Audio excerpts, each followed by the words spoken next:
en realitat és un llibre que és com molt crossover, com molt...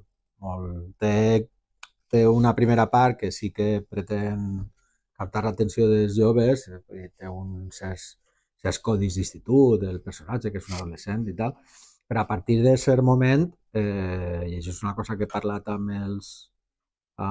la gent jove que l'ha llegit, quan es fes la pregunta de que quan arribem a aquest punt de la fugida d'Irina i entra la part thriller, en què se diferencia d'una novel·la d'adults, no? I és una cosa curiosa.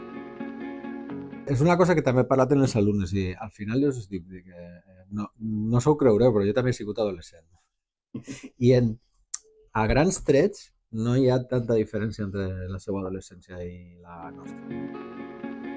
Escriu per a superar-la perquè necessita respondre les preguntes, no? I com ella escriu, no, i això està ben vist, no? I necessita contestar-se les preguntes, no? Ell té unes xicotetes premisses i sobre això construeix una història que és la història que Néstor imagina que és la història d'Irina. En tots els instituts sempre hi ha, molt sovint hi ha 2 o 3 personetes que se nota que tenen ganes d'escriure. No? I quin consell donaries? El primer consell és llegir molt, no? Perquè hi ha gent que es posa a escriure pensant que és senzill o que és fàcil o que no. Necessites un procés de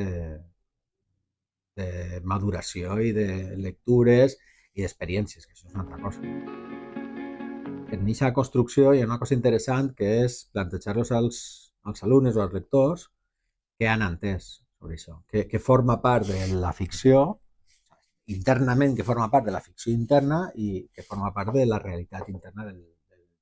Evidentment tot és ficció, tot el llibre és ficció, però internament sí que té una part de ficció i una part de realitat, no? I aquest joc me pareix interessant. És interessant que els llibres retinguen moments detalls dels moments en què estan concebuts, no? Això ajuda a la contextualització i també els agafes anys després i dius, com en aquest cas, no? Tu agafes el llibre i dius, ostres, m'ha recordat això. Vilarrogle pot ser qualsevol poble i aleshores és més fàcil la identificació. Si tu em dius que és un poble concret, ja està. S'identifiquen els d'aquest poble i els altres diuen, no, doncs se pareix al meu poble, però que és Vilarrogle, tots els pobles.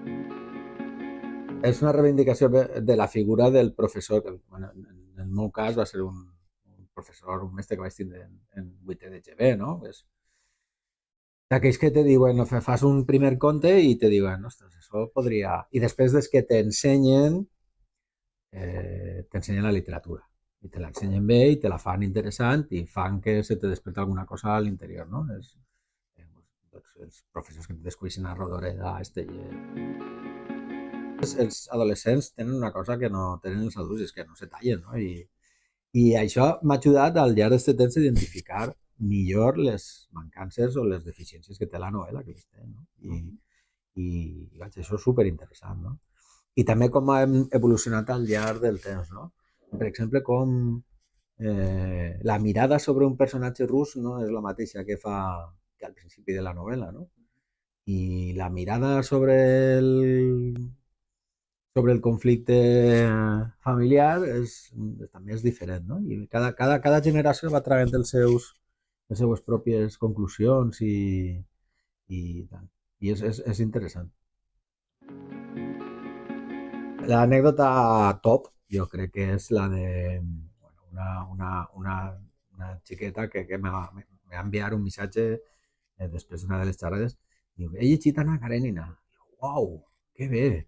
Diu, però és molt millor que Irina. I jo, clar, me va fer molta gràcia. Però era molt xulo, però bueno, l'ocurrència, no? Compara coses que no se poden comparar. Una ocurrència genial. Però sobretot el fet de que haver llegit Anna Karenina, això és sensacional. No passa sovint, però va ser una cosa espectacular. És molt, molt, molt